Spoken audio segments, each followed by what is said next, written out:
Hello everyone, good morning. I hope सभी अच्छे होंगे, स्वस्थ होंगे। मैं राकेश चौधरी आपको क्लास 12 की फिजिक्स पढ़ाऊंगा यहाँ। तो फिजिक्स पढ़ने से पहले अपने को ये देखना है कि आप क्लास 11 से 12 में आ चुके हो, तो आपका क्लास 12 का पेपर पैटर्न क्या होगा, आपकी जो बोर्ड एग्जाम होगी उसमें पैटर्न क्या होगा, कितने नंबर का पेपर होगा, एग्जाम टोटल नंबर कितने की होगी, और सिलेबस क्या है आपका क्लास 12 के अंदर। तो उसकी प्लानिंग करने के बाद ही आप आगे बढ़ पाओगे, ठीक है ना। तो सबसे पहले ये चीज़ें आपको पता होना चाहिए। तो देखो, अब पहले अपन क्या डिस्कशन करते हैं, अपना पैटर्न और सिलेबस डिस्कशन करते हैं, उसके बाद आगे डिस्कशन करेंगे। तो देखो,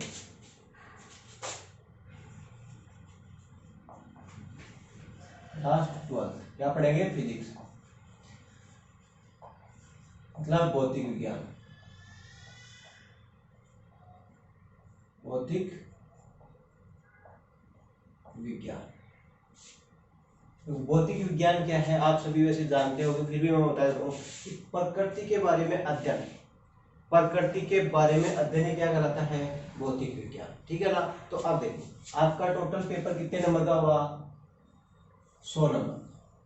टोटल जो पेपर होगा वो कितने नंबर का होगा, 100 नंबर का। इसके अंदर आपका जो एग्जाम बोर्ड पेपर होगा वो कितने नंबर का होगा, 56 नंबर का। जो बोर्ड का पेपर होगा वो कितने नंबर का होगा, 56 नंबर का। इसके बाद जो शतरांक होंगे, जो आपके इंटरनल मार्क्स होंगे स्कूल से जाते हैं, वो कितने होते हैं, 40, कितने, 14 नंबर। इसके बाद आपका क्या, प्रैक्टिकल। प्रैक्टिकल कितने नंबर का होता है आपका, 30 नंबर का। मतलब 14 number internal marks, 30 number practical, total में कितने हो गए, 44 नंबर। ये आपके कहाँ से जाएंगे, स्कूल से। एकेडमिक सेशन के बेस पे डिपेंड करें, आप स्कूल में किस प्रकार की परफॉर्मेंस करते हो, उसके बेस पे 44 नंबर। इसके अलावा 56 आप बोर्ड पेपर में किस प्रकार की परफॉर्मेंस करते हो, 56 नंबर वहां डिसाइड करते हैं, ठीक है ना। तो देखो, अपने टोटल 12th के सिलेबस को इन 56 नंबर में किस प्रकार डिवाइड किया गया है, ये अपन देखते हैं। तो अपना सिलेबस देखते हैं, क्या सिलेबस, अपने टोटल सिलेबस को क्या किया हुआ है बुक के अंदर, 10 यूनिट के अंदर डिवाइड किया हुआ है। कितने में, 10 यूनिट में। उसमें चैप्टर कितने हैं, 17। 10 यूनिट में को किसमें डिवाइड किया है, 17 चैप्टर में। जैसे एक बताऊं मैं, आपकी यूनिट फर्स्ट है क्या, स्थिर वैद्युतिकी।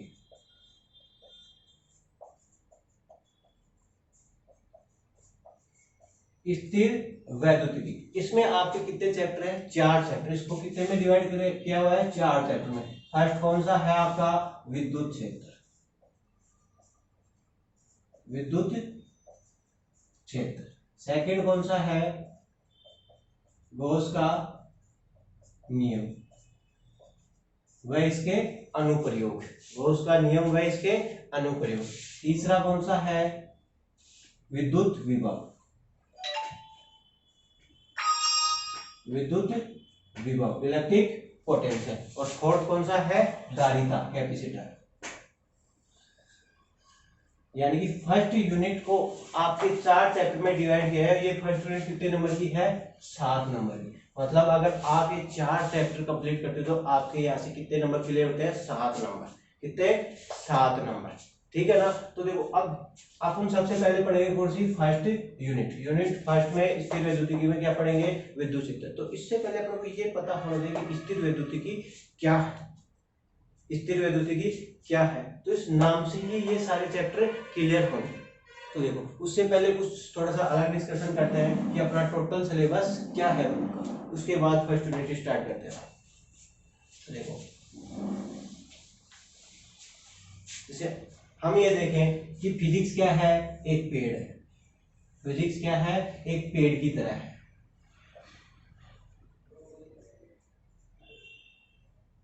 क्या है, एक पेड़ की तरह। और पेड़ के बहुत सी क्या होती हैं, शाखाएं होती हैं। क्या होती हैं, शाखाएं होती हैं। तो देखो, ये शाखाएं क्या क्या होती हैं, ये मैं भी आपको बताता हूँ। इसमें आपने कुछ शाखाएं पढ़ चुकी है और कुछ शाखाएं पढ़ोगे क्लास 12 के अंदर। तो देखो, एक शाखा तो यांत्रिक, क्या, यांत्रिक, मैकेनिक्स, मैकेनिक्स। एक क्या होती है उष्मागतिकी, क्या उष्मागतिकी थर्मोडायनेमिक्स। एक क्या होती है प्रकाशिकी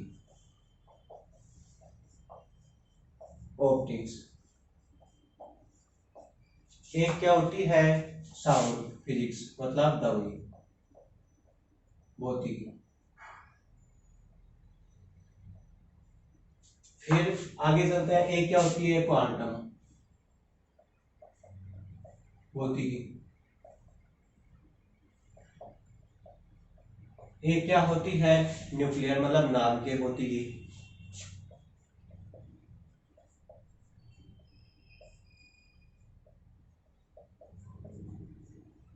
और परमाणु भौतिकी।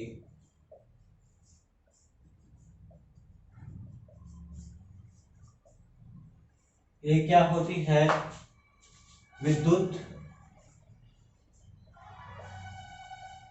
चुंबकीय भौतिकी। और एक इलेक्ट्रॉन भौतिकी इलेक्ट्रॉनिक। ठीक है ना। तो इस प्रकार अपनी टोटल फिजिक्स को अलग अलग शाखाओं में क्या किया हुआ है डिवाइड किया हुआ है। जैसे यांत्रिकी उष्मागतिकी प्रकाशिकी ध्वनि भौतिकी क्वांटम भौतिकी और नाभिकीय भौतिकी परमाणु भौतिकी और विद्युत चुंबकीय भौतिकी और इलेक्ट्रॉनिक्स। ठीक है ना। तो देखो इसमें से आप कुछ शाखाएं कुछ पार्ट पढ़ चुके हो क्लास 11th के अंदर। देखो यांत्रिकी आप लोगों ने पढ़ चुकी, मैकेनिक्स आप लोगों ने क्लास 11th में पढ़ चुकी। इसके बाद उष्मागतिकी मतलब थर्मोडायनेमिक्स आप लोगों ने क्लास 11th में पढ़ चुके। ध्वनि भौतिकी ये भी क्लास 11th में पढ़ चुके आप लोग।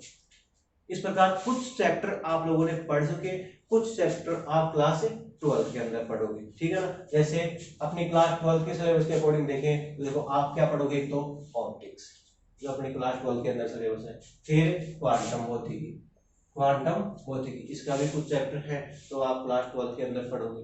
इसके अलावा नाभिकीय भौतिकी, जैसे आप जानते हो नाभिकीय भौतिकी मतलब नाभिक के बारे में, परमाणु में पाए जाने वाले नाभिक के बारे में अध्ययन करोगे। तो ये नाभिकीय भौतिकी भी आप क्या पढ़ोगे क्लास 12th के अंदर डिटेल से पढ़ेंगे। इसके अलावा परमाणु भौतिकी ये भी क्या पढ़ोगे आप क्लास 12th के अंदर। और इलेक्ट्रॉनिक्स भी क्या पढ़ोगे आप क्लास 12th के अंदर। इसके बाद बचा पार्ट विद्युत चुंबकीय भौतिकी, ये भी आप क्या पढ़ोगे क्लास 12th के अंदर। ये मान के चलो अगर आप विद्युत चुंबकीय भौतिकी का पार्ट पढ़ लेते हो तो आपके क्लास 12th का हाफ सिलेबस कंप्लीट होता है। मतलब 12th का आधा सिलेबस कहाँ से कंप्लीट होता है विद्युत चुंबकीय भौतिकी। और सबसे पहले अपन स्टार्ट भी क्या करेंगे विद्युत चुंबकीय भौतिकी इलेक्ट्रोमैग्नेटिक फिजिक्स। ठीक है ना।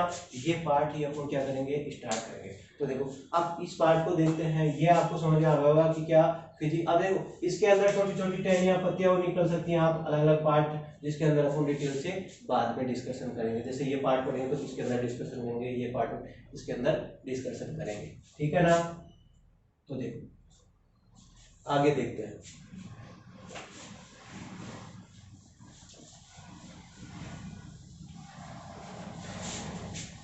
जैसे मैंने कहा सबसे पहले पार्ट कौन सा पढ़ेंगे विद्युत चुंबकीय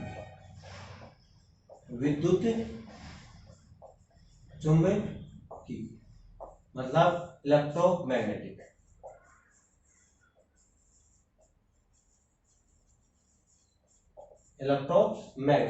ये पार्ट पढ़ेंगे। अब देखो इलेक्ट्रोमैग्नेटिक है क्या, सबसे पहले ये चीज जानना जरूरी है इलेक्ट्रोमैग्नेटिक है क्या, इसमें किसकी स्टडी करते हैं, किसका अध्ययन करते हैं, ये सब चीजें पता होगा। अगर ये चीज पता लग जाती है तो आगे अपने को प्रॉब्लम नहीं आएगी। तो इलेक्ट्रोमैग्नेटिक स्टडी किसकी है, स्टडी ऑफ चार्ज, क्या आवेश का अध्ययन। इलेक्ट्रोमैग्नेटिक में किसका अध्ययन करते हैं आवेश का, किसका आवेश का अध्ययन।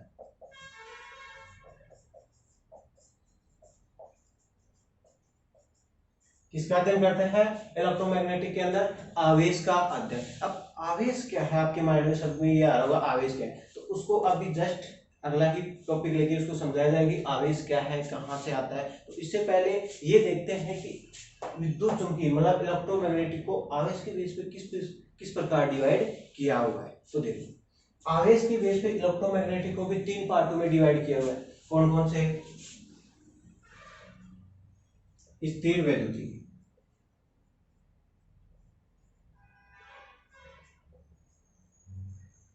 स्थिर वैद्युत किसके बेस पे? आवेश के बेस पे। स्थिर वैद्युतिकी, चुंबकीय और एक विद्युत चुंबकीय तरंगे। इस प्रकार क्या किया हुआ है? 3 पार्टों में, मतलब इलेक्ट्रोस्टैटिक, इलेक्ट्रोस्टैटिक्स, मैग्नेटिक और इलेक्ट्रोमैग्नेटिक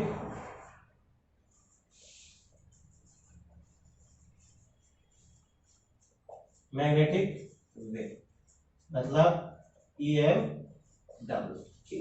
आवेश के बेस पे इस प्रकार विद्युत चुंबकीय को 3 पार्टों में डिवाइड किया। कौन कौन से? स्थिर वैद्युतिकी, चुंबकीय और विद्युत चुंबकीय तरंगे। अब देखो किस प्रकार डिवाइड किया। अगर आवेश मतलब चार्ज क्या हो? रेस्ट में। देखो यहां से देखो, इलेक्ट्रोस्टैटिक्स, इलेक्ट्रो मतलब वैद्युत, स्थिर का मतलब, स्टैटिक्स का मतलब स्थिर। और आप जैसे डेफिनेशन पढ़े होंगे विद्युत क्षेत्र की या वैद्युतिकी की, क्या होती है कि आवेशों के प्रवाह की दर। क्या यहां से भी निकल के आता है? क्या आवेशों के प्रवाह की दर क्या होती है? वैद्युत। तो देखो, लेकिन यहां क्या आ रहा है?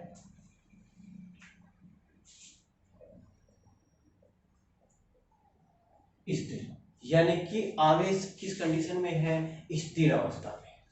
आवेश स्थिर मतलब आवेश स्थिर अवस्था में हो तो किसका अध्ययन करेंगे? स्थिर वैद्युति का। अगर आवेश स्थिर अवस्था में है तो अपन अध्ययन किसका करेंगे? स्थिर वैद्युति। ठीक है ना। और अगर क्या हो?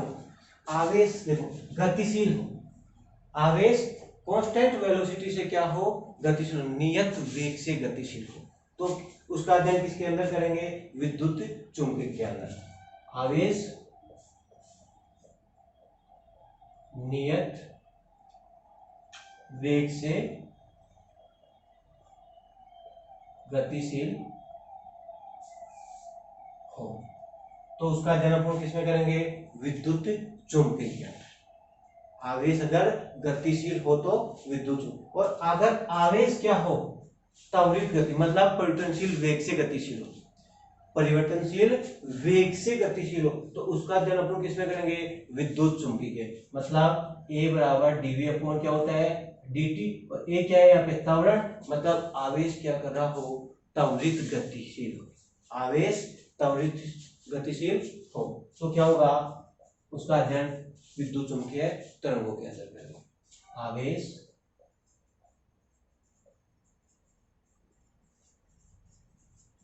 गतिशील तो उसका अध्ययन किसके अंदर करेंगे? विद्युत चुंबकीय तरंगों के अंदर। ठीक है ना। अब देखो यहां क्या है? आवेश स्थिर अवस्था में, तो वो किसका क्या जनरेट करता है? विद्युत क्षेत्र। क्या? विद्युत क्षेत्र, विद्युत क्षेत्र। अगर आवेश स्थिर अवस्था में है तो किस क्या जनरेट करता है? विद्युत क्षेत्र उत्पन्न करता है। अगर गति नियत कांस्टेंट वेलोसिटी क्या है? गतिशील है, तो वो क्या करता है? विद्युत क्षेत्र प्लस चुंबकीय क्षेत्र। क्या? चुंबकीय क्षेत्र। और अगर त्वरित गतिशील है, त्वरित गतिशील है तो ये क्या करेगा? विद्युत क्षेत्र प्लस चुंबकीय क्षेत्र प्लस तरंगे, साथ में क्या करेगा? तरंगे भी रिलीज करेगा। ठीक है ना। तो देखिए पढ़ेंगे क्या? विद्युत चुंबकीय। इसको 3 पार्टों में डिवाइड किया। किसके बेस पे? आवेश के बेस पे। कौन कौन से? स्थिर वैद्युतिकी, चुंबकीय और विद्युत चुंबकीय तरंगे। अगर आवेश स्थिर है तो उसका अध्ययन किसमें करेंगे? स्थिर वैद्युतिकी में। अगर गतिशील है तो उसका अध्ययन किसमें करेंगे? चुंबकीय में। और अगर क्या है? त्वरित गतिशील है तो विद्युत चुंबकीय तरंगों के अंदर। ठीक है ना। यहां तक तो अपनी जो फर्स्ट यूनिट है वो क्या है? स्थिर वैद्युतिकी। क्या? स्थिर वैद्युतिकी। अब अपन स्टार्ट करते हैं क्या? स्थिर वैद्युतिकी। और अगर ये पार्ट आपका टोटल कंप्लीट होता है तो आपका हाफ सिलेबस कंप्लीट होता है। जिसके अंदर अपन अध्ययन किसका करेंगे, ओनली आवेश का, जिसको आज तक ना तो अपन ने देखा और ना देखेंगे। मतलब ये एक क्या है, आभासी, काल्पनिक है, जिसको अपन क्या कर सकते हैं, ओनली महसूस कर सकते हैं। क्या कर सकते हैं, महसूस कर सकते हैं। ठीक है ना। तो अब स्टार्ट करते हैं अपनी यूनिट फर्स्ट।